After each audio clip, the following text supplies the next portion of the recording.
आंबो नुगासिनो नुनानै मोजां मोनाखै गोजोननाय मोनाखै दुखुबो मोनदों नाथाय बे बेलायावहाय आङो बाथ्रा बुंगोन होननानै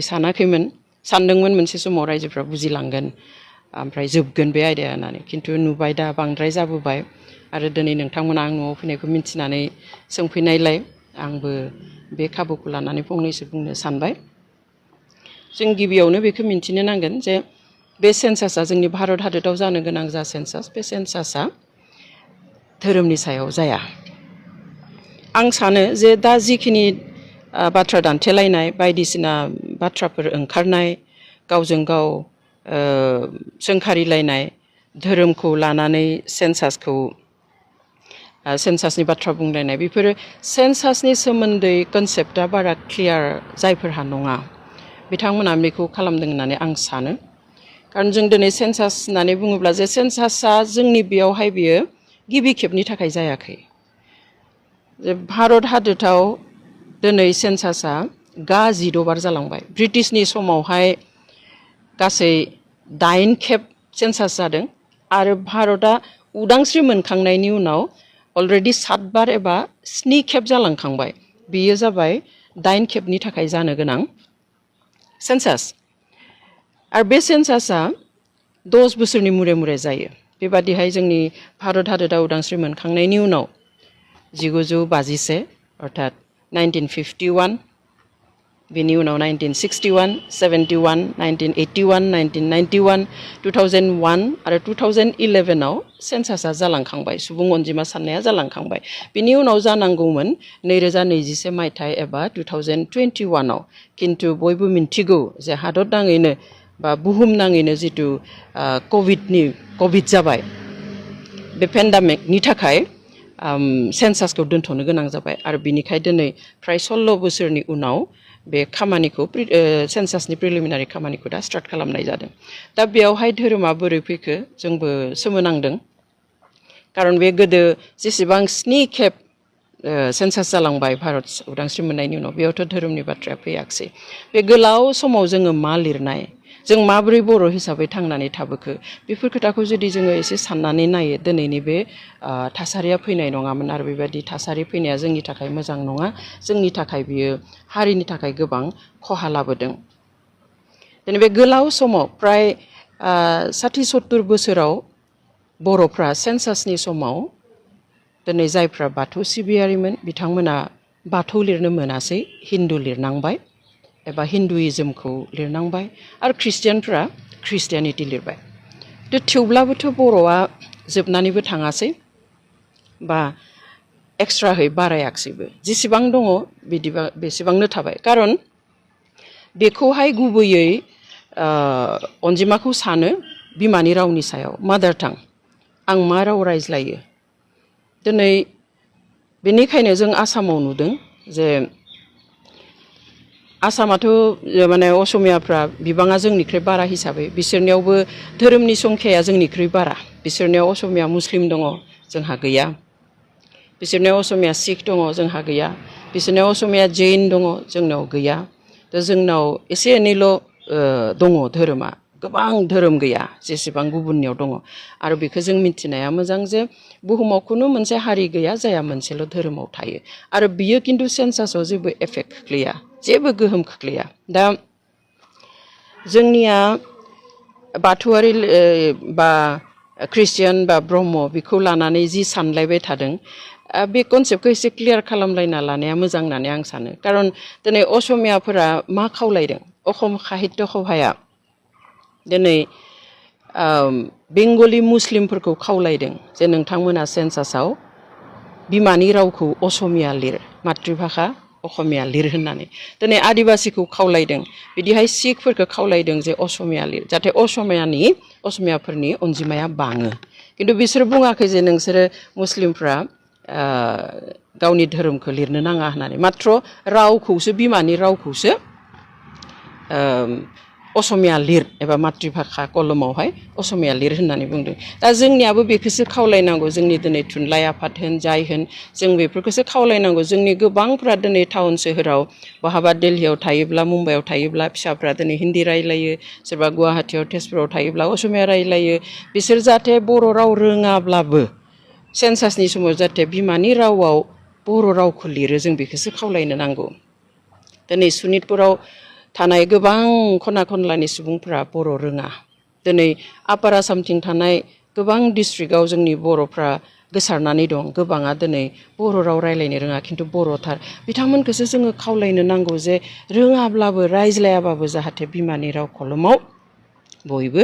बर' रावखौ लिरो बेजोंसो जोंनि संख्या एबा अनजिमाया बारायगोन धोरोमजों बाराया बेवहाय आं बयखौबो खावलायनो लुबैयो जाहाथे बे गोरोन्थि साननाया जोंनियाव थाया दिनै बेबादि जानायमोनब्ला जों खाथिनि जोंनि नसुंसेनि रायजोफोरनि खोथाखौनो बुंनो हायो दिनै खासिया जयन्तिया गार'फ्रा ख्रिस्टान धोरोम लिरो सेन्सासाव दिनै मिज'फ्रा ख्रिस्टान धोरोम लिरो दिनै नागाफ्रा ख्रिस्टान धोरोम लिरो थेवब्लाबो बिथांमोननि हारियाथ' गोमानानै थाङाखै बिथांमोननि अनजिमाया खमायनानै थाङाखै नाथाय बुंनो थाङोब्ला बिथांमोना बेबायदियैनो आलादा रायजोसो मोनलायलांबाय खिन्थु जोंहा दिनै गावनि गेजेरावनो जोङो जि इस्युआव जि आयदायाव जोङो नांनांगौ नंथारामोन बा बाथ्रा दान्थेलायनांगौ नंथारामोन गावजों गाव गोरोन्थि सानलायनांगौ नंथारामोन बे बोरै फैखो बहानिफ्राय फैखो सोर सोनानै होखो जोंबो बेखौ सोमोनांदों बेवहाय जोङो बेखिनियावनो बेखौ फोजोबनाया मोजां होननानै आं सानो नङाब्ला जोंनि गेजेराव गाज्रि मोनसे थासारि लाना फैगोन जेखौ जों लुबैया जोङो जोनोमनिफ्रायनो हारिनि बागै जों सानबोदों बयबो सानदों आंल' नङा नोंथांल' नङा गासैबो बर'आनो बेवहाय धोरोमनि खोथा रावबो सानबोआखै बेबादिनो उननि समफ्रावबो जाहाथे जोङो गासैबो बेबादिनो गावनि हारिनि खोथाखौ साननानै धोरोमखौ गावनि जिउमानि खोथा साननानै जाहाथे जोङो खौसेयै खामानि मावलाङा आं बेखौसो लुबैयो आसोलानो जाबाय बे बिमानि राव दा जोंहा दायो सेल्फ एनुमारेसन जाबाय थादों बेयावथ' जोङो बेयाव धोरोमनि कलम गैया आरो 17 एबा 17 आगस्टनिफ्राय हाउस हल्ड एनुमारेसन जागोन बेयावबो धोरोमनि कलम गैया आरो आनखि कमिउनिटिनि कलमबो गैया बेयावहाय थानाय नङा बेयावहाय खालि एसटि कास्टआसो थागोन एससि एसटि आरो आदार्स स' बेयावबो जोङो कमिउनिटिखौ लिरनो मोना दा मोनसे खोथाखौ हयथ' गोबाङा मिन्थिगोन जायफ्रा एसे स्टाडि खालामो जे भारत सोरखारा उदांस्रि मोननायनि उनाव कमिउनिटि वाइज एबा हारि हिसाबै सुबुं अनजिमाखौनो सानाखै ब्रिटिशनि दिनावहाय 1931 मायथाइयाव कमिउनिटि वाइजआव सेन्सास खालामदोंमोन 1941नि सेन्सासआ कमप्लिट जायासै सेकेन्ड वर्ल्ड वारनि थाखाय खिन्थु 31आव जिथु खालामनाय बेयाव कमिउनिटि वाइज खालामनाय आरो बेयावसो आसामाव बर'नि अनजिमाया बेसेबां मिसिंनि अनजिमाया बेसेबां बा टिवानि कार्बिनि असमिया राव रायग्रानि अनजिमाया बेसेबां बेयाव दिहुनना गालांनाय खिन्थु बिनि उनाव भारतआ स्वाधीन मोननायनि उनाव उदांस्रि मोननायनि उनाव बेबादि कमिउनिटि वाइज सुबुं साननायबो जायाखै एबा सेन्सासबो जायाखै बुंनाय खोनायो बा जों बुजिनानै लायो जे जुदि मोनसे हारिया गावनि अनजिमानि बिबांखौ मिन्थियोब्ला गावनि सक्तिखौ मिन्थिगोन ओमफ्राय बेबादिहाय जोंनि मोननांगौ मोन्थाइफोरखौ जोङो दाबि दैखांगोन बिगोन बेखौ साननानैनो गावबा गाव हारिया बेसेबां दङ बिनि सुबुं अनजिमाखौ भारत सोरखारा मालाबाबो फोसावाखै एसटि हिसाबैसो फोसावदों जे आसामाव इसेबां जेनेरेल इसेबां एसटिनि दङ इसेबां एससिनि दङ जों बेखौसो मोनो जायनि थाखाय जों दिनैसिम मिन्थिया एक्युरेट नाम्बारखौ जे बर'आ थारैनो बेसेबां अनजिमानि दंमारो जों बेखौ दिनैसिम बुंनो हाया गोबां जोंनि ससियेल अर्गानाइजेसनफ्रा 35 लाख दोङो होनो सोरबाया 25 लाख होनो सोरखारा बुङो 11 लाख दोङो 15 लाख दोङो होननानै बै 1931नि जिथु ब्रिटिशनि सुबुं सानखो बेखौ बेस खालामनानैनो एसे बरा तुता खालामनानै साननायफोरखौ जों नुयो बेवहाय बे खनसेयाव जुदि जोङो खाबु मोनोब्ला जों खोनादों जे गिबि खेबनि थाखाय बे खनसेयाव कमिउनिटि वाइजआव सेन्सास जागोन बे बिराद मोजां खोथा बेवहाय जोङो बिमानि रावखौ गासिबो बर' लिरोबानो जेसाङा बर' लिरगोन आरो बेसेबांनो जोंनि बर' हारिनि अनजिमाया नुजागोन बेयाव धोरोमनि थाखाय नुजानाय नङा खिन्थु आंबो गोजोननाय मोनदों एसेबां बोसोर दिनै बर'आ गावनि धोरोम थासेयावबो बेखौहाय लिरनो मोनामोन रिकगनाइसन मोनाखैमोन दा जुदि रिकगनाइसन मोनमारोब्ला जुदि हिन्दु लिरनो खारग'योब्ला बेनिख्रुइ साबसिन बाथ्रा थानो हानाय नङा बेवहाय आं बरायोसो बेखौ जे जुदि बाथौ लिरनो मोनोब्ला बाथौ लिरनांगौ बाथौ सिबियारिफ्रा आरो जाया गुबुना जेखौ फुजियो बेखौनो लिरनांगौ आरो बियो जोंनि बे सेन्सासाव जेबो हेम्पार खोख्लैया जेबो खहा खालामा नाथाय जोंहा जि दा दावराव दावसि जागासिनो दङ बेसो खहा खालामगोन जोंनि खौसेथिनि खहा खालामगोन जोंनि जिथु मेन इसुसफोर दङ हारि हिसाबै बेनि थाखाय खामानि मावनायाव खहा खालामगोन जोंनि बुजिज्लायनायाव खहा खालामगोन जों ज' जाजाय थालायनाया जोंनि समाज जिउआव खहा खालामगोन हारि हिसाबै जोंखौ गोबां खहा खालामगोन बेवहाय आं गासैबो जोंनि आइ आफा रायजो राजा बिदा फंबायफोरखौ आं खावलायनो लुबैयो बे आयदाखौ जाहाथे जोङो बेखिनियावनो फोजोबो खारन धोरोमनि सेन्सास बियो नङा आरो बे सेन्सासा गिबि खेबनि थाखाय नङा थांनाय गोलाव सम 60-70 बोसोर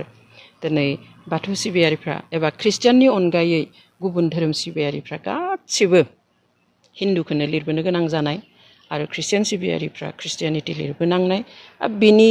गेजेरजोंबो मालाबाबो बर'नि अनजिमाया खमायाखैबो बारायाखैबो जुदि खमायो एबा बारायो बियो होमबा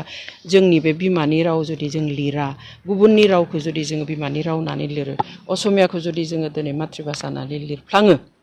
अब्लासो जोंनि अनजिमाया खमायगोन बेवहाय बर' रोंब्लाबो रोङाब्लाबो न'आव रायज्लायाब्लाबो जाहाथे फिसा फिसौखौबो जों लिरहोयो सोरबा जुदि गुबुन हारिनि बिहामजो लाबोनाय दङ बिसोरो बर' रोङा अब्लाबो जाहाथे बिमानि रावाव बर'खौ लिरो बेखौसो जोङो खावलायनो नांगौ बेवहाय आं आसा खालामगोन जोंनि गेजेराव बे जि एसे बाथ्रा दान्थेलायनाय जागासिनो दङ बेयो जाहाथे थाबैनो जोबो आरो जों जाहाथे आरो खौसेयै जोंनि हारिनि इसुफोरखौ लानानै जाहाथे जों आवगायलांनो हायो बेनि थाखाय आं बयखौबो गुरैयै खावलायबाय